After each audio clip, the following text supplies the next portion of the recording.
So, here we are again. It wasn't enough that in the last episode we had to watch Brave Little Toaster to the Rescue, the utterly bizarre sequel to the well-beloved cult classic animated film The Brave Little Toaster from 1987. You know, the strange sequel where the toaster had to fight animal abusers and computer viruses. No, we just had to crawl back in the hole and watch the third movie. The movie that somehow gets even more bizarre. The movie called The Brave Little Toaster Goes to Mars. Yes, really. So even though this definitely sounds like Disney just going, screw it, just do a space sequel, that's what the kids like, it didn't actually come completely out of nowhere. If you recall, I told you in the last video that the original Brave Little Toaster movie was actually based on a children's book written by Thomas M. Dish in 1980. A fact that is not super well known since the film rights were actually purchased before the story itself was published, and the movie has since quite heavily overshadowed the book. But the thing is that while Brave Little Toaster to the Rescue was an original story set in the movie's universe, Brave Little Toaster Goes to Mars actually is based on the real book sequel, also written by Dish. So I can't even give the movie too much crap for taking what looks like a completely random turn. But I can wonder what the hell Disney were thinking, first writing an original sequel and then adapting the actual book sequel released a year after the first movie instead of the other way around. I can also wonder what the hell was going through Thomas M. Dish's head, because as weird as this movie is, apparently the book was even more crazy, but I'm getting ahead of myself. Let's just finish what I started and give The Brave Little Toaster Goes to Mars a look. Okay, so after graduating from college in the last film, Rob has now become a fully fledged veterinarian, even starting a cute little clinic out in the country with his wife Chris. And sure enough, all of his old appliances are still around and still happily dancing to yet another old song and yet another opening cleanup scene. Although Ratso, who Rob adopted as a pet after the second movie, has a different suggestion. You know, there have been some good songs written in the last 20 years. How about some rap? You want rap? Okay. I just love when a nigga bring his whole crew. It's just a bigger piece of cake for me to chew a hole through. Happy now? We also get to meet some new appliances. There's an old hearing aid, there's a calculator, there's a smug-ass modern microwave, and there's a kitchen faucet. Voiced by Farrah Fawcett. I could use some help here. Sure, Mom.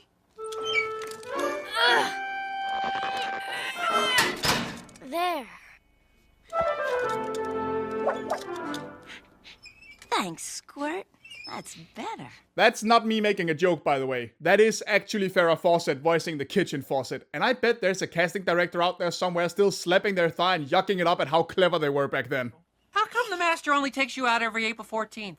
Tax time. I'd live for it. Oh, a tax season joke. Yeah, I'm sure that one had the kids rolling around in hysterics 5 minutes into their Space Toaster movie.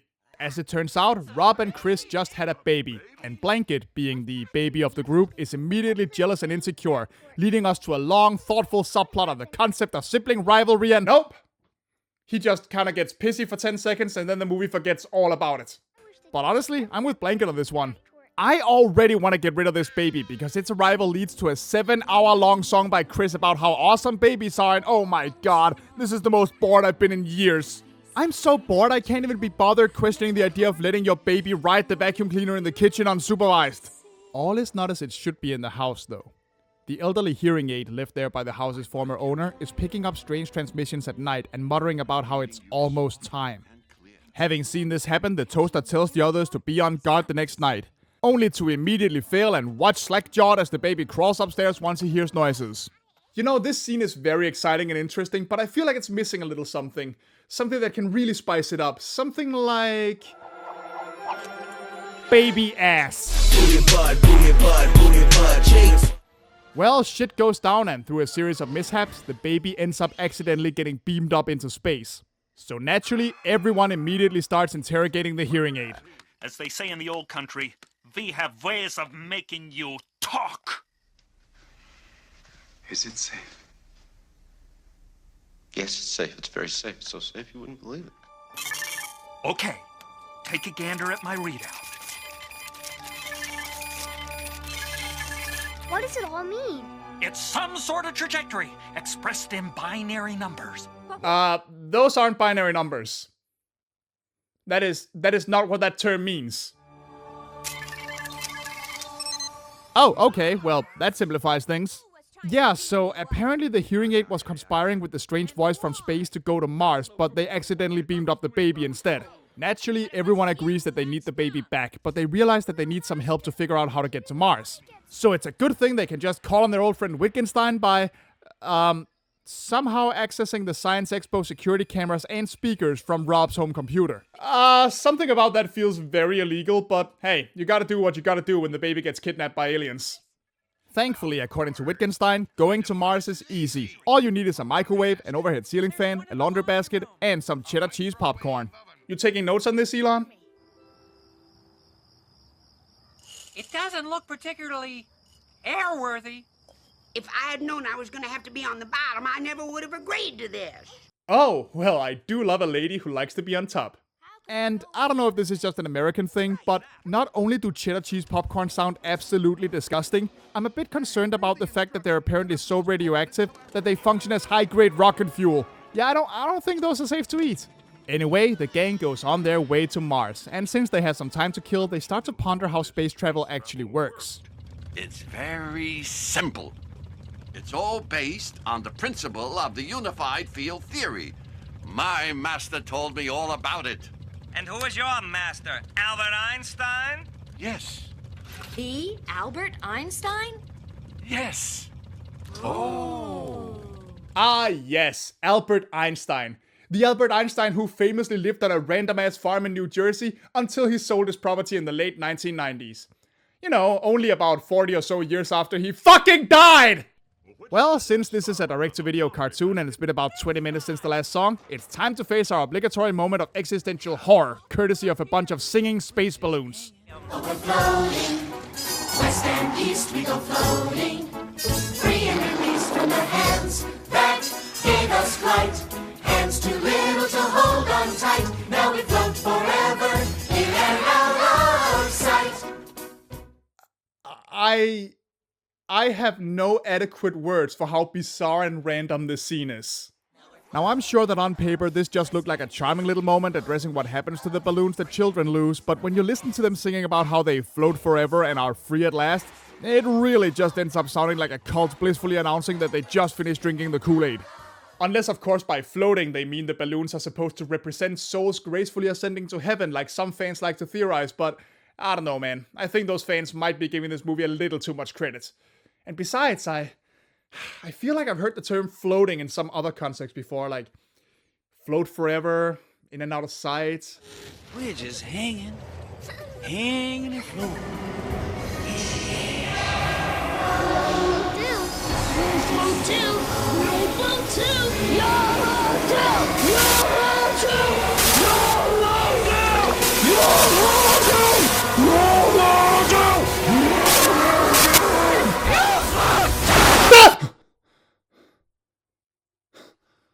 Oh, I'm sorry. I think I zoned out for a second. Sorry about that. What were we talking about?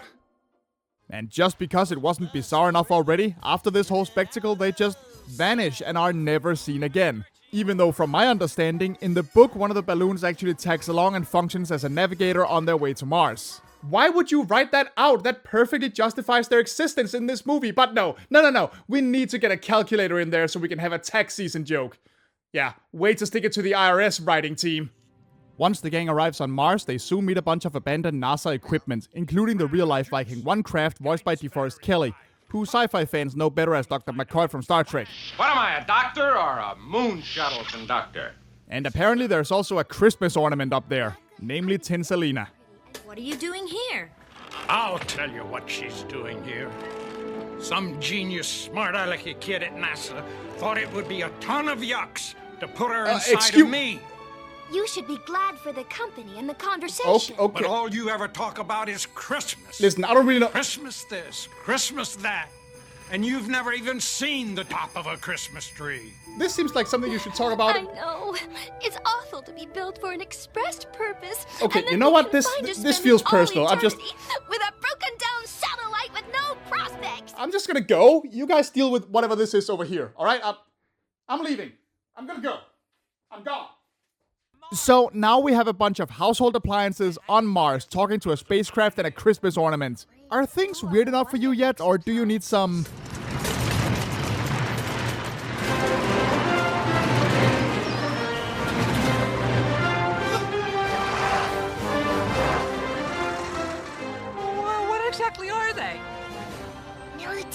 toasters. Oh my god, military toasters with the caterpillar threads and the missiles sticking out. Oh, you know what the worst part is? I can't even really make fun of the movie for this. You know why? Because this is on the cover of the damn book!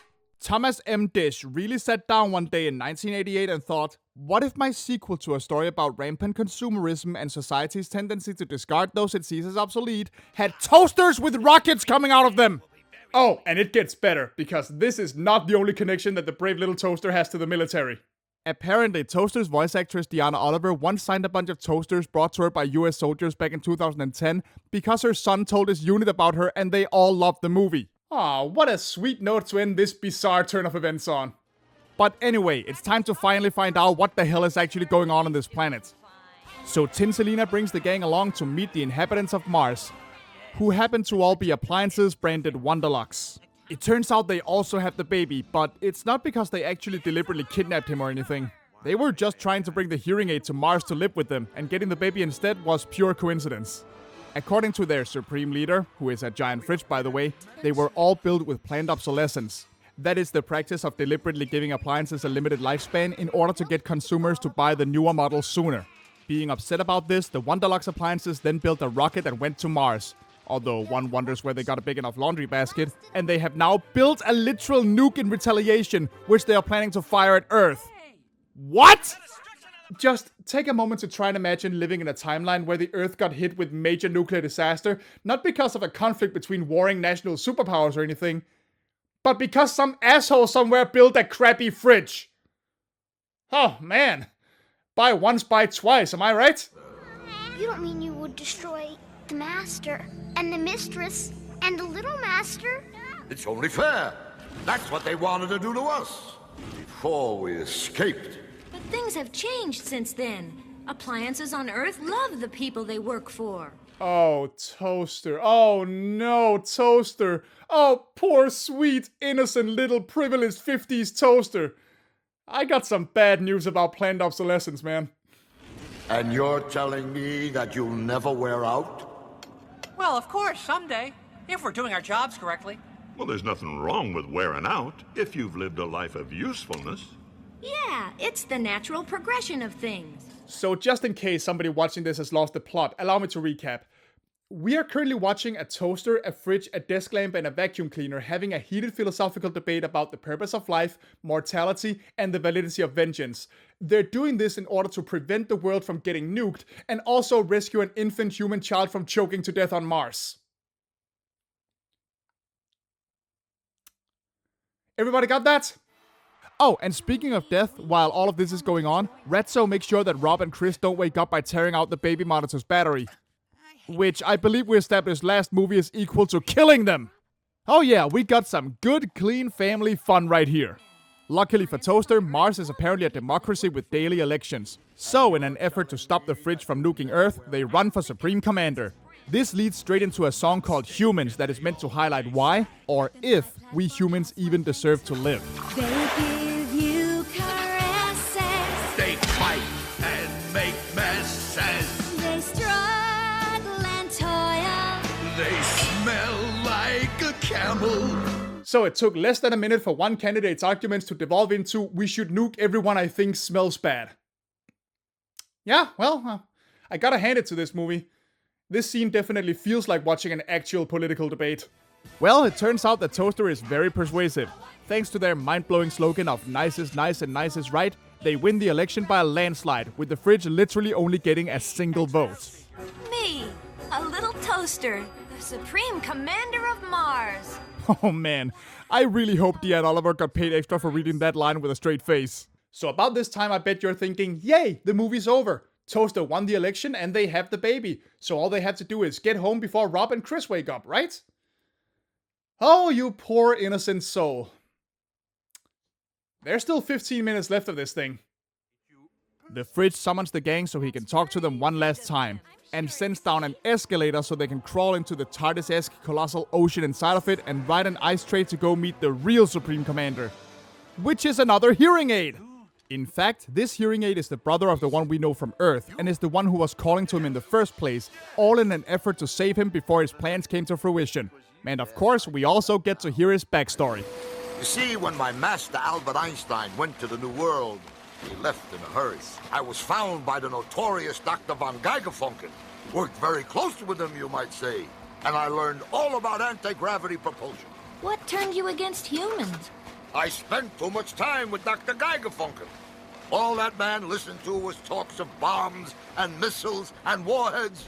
And now you know my cool fucking backstory. Okay, so I think we've all guessed that the German scientist the hearing aid belonged to is strongly implied to be a Nazi in this movie. But I can't confirm what I'm about to say now because I don't own the book. I can't look it up and make absolutely certain. But from what I've been able to gather, in the book, the person this hearing aid belonged to was actually explicitly Adolf Hitler himself. I think I'm starting to see why Thomas M. Dish didn't write more children's books. Well, it's a good thing that all it took for him to change his mind was getting poked by a baby. Who knows, maybe if someone had forced Hitler to babysit when he was a teenager, the world would be a very different place today. Toaster also reveals that the one vote the Supreme Commander got in the election was not from himself, but from them. It didn't seem right to vote for myself. Okay, first of all, the candidates shouldn't even be allowed to vote in the first place. That seems like a no-brainer. And second of all, good for you, Toaster. There's no better time for fair play than when the entire goddamn planet is about to explode. Those are some good priorities. So finally, everyone plus Tinselina and the hearing aid's brother is ready to go back to Earth. Well, except for the NASA equipment and the rest of the Wonderlux appliances, who all decide to stay on Mars and stay in tip-top shape for when the humans arrive. But suddenly, the former Supreme Commander remembers something very important. He forgot to deactivate the nuke, which is about to launch. Toaster and the hearing aid then bravely jump off the ship and hurry to deactivate the rocket just in time. But since the gang didn't bring enough popcorn for more trips, they can't go back to get them. And it looks like they will never be able to go back to Earth. Well, in Tinselina's words, the spirit of Christmas is to give. So, sacrificing all her trinkets, she makes it possible for everyone to go back home. And once they arrive, she immediately throws herself in the trash, believing that she is now too ugly to fulfill her purpose. Good lord, man. What is with these movies and their weird hard-on for suicide? But surprise, this was actually a Christmas movie all along. The family finds Tinselina in the trash, they fix her right back up, and she finally gets to live her dream of sitting at the top of the tree. And just like that, the Brave Little Toaster trilogy finally comes to an end. And, it was a ride, man. Where do I even begin? Look, I know I've been ragging about how nonsensical it is for the gang to travel to Mars and back in the span of one evening, but all of that was really just me nitpicking for fun. At the end of the day, the Brave Little Toaster movies are children's fairy tales after all, and you just kind of had to accept a certain level of nonsense for the sake of the story. But that doesn't stop everything else surrounding the movie from being too bizarre to ignore. Much like To the Rescue, Ghost to Mars does bring up valid points that are fine to teach. Like the inherent scumminess of planned obsolescence, or the importance of feeling as if you have a purpose, and the ever-important lesson that war is actually a pretty bad thing. That's all fine. But maybe, just maybe, that last one isn't super applicable to a franchise that's all about cutesy household appliances who worship the humans that use them. Look, I don't believe in covering harsh realities up for kids. To a certain extent, anyway. Children's media can definitely address these things even if it has a cutesy exterior, and several already have. Just take a look at shows like Alfred J. Quack, for instance. But by now, the Brave Little Toaster has become a husk of its former self. It's been stripped of its heavier tone and is left only with the window dressing of a charming little musical adventure for the Kiddlywinks. These movies have long stopped being the place for these kinds of themes, so they just come across as bizarre, forced, and absolutely hysterical, rather than in any way insightful or informative. Now, with all this said, you might be getting the impression that I think these are the worst children's movies ever made or something, but no, that's not true at all. The Toaster sequels aren't the worst that children's media have to offer. You can absolutely sit and watch these with the little ones in your family and enjoy yourself just fine. But there is a reason why the first movie is the only one that is still remembered fondly today, and why some of its songs have millions of views on YouTube. It struck a very particular nerve, and it did so in a way that all ages could appreciate. And then the sequels just completely abandoned that for a quick go at that DTV money that was floating around at the time. That's just how it goes. There's been a lot of talk about a remake of The Brave Little Toaster, either as a live-action film or a CGI cartoon. Now, I don't think that's about to happen anytime soon, and if it does, I highly doubt it would keep the magic from that first original movie. But, on the other hand, We live in a world where this freaking thing somehow managed to get a whole movie trilogy to itself, and if that can happen, then I guess anything is possible. Boy, you said it! Hi, Master! What? Time flies by in the city of light. Time stands still in the country. There's no time for a fuss and a fight as we track.